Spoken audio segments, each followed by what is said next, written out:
रियासत मध्य प्रदेश में असम्बली इंतखाबात के लिए पोलिंग जारी है और रियासत के मुख्तलिफ अजला में आम शहरी बिलखुसूस मुस्लिम तबका बढ़ चढ़ कर हिस्सा ले रहा है। मेरा भी ले ले यार, हम दोनों का ले लो। इस चुनाव में हम लोग बदलाव चाहते हैं, क्योंकि जीएसटी और नोटबंदी कर ये सरकार ने जो छोटे कारोबार और छोटे धंधे वाले जो लोग थे वो खत्म ही हो गए, बेरोजगार हो गए बेचारे।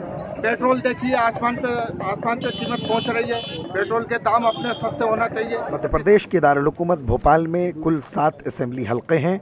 ज़िला में वोटर्स की तादाद 18 लाख से जायद है, जिनमें 9 लाख मर्द वोटर्स, 8 लाख ख़वातीन, 6000 माजूर और 167 ख्वाजा सिरा हैं।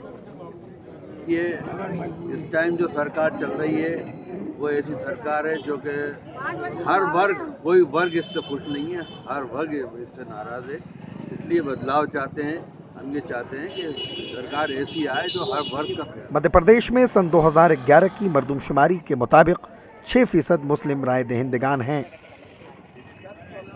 ETV भारत के लिए मध्य प्रदेश से कमर गौस की रिपोर्ट।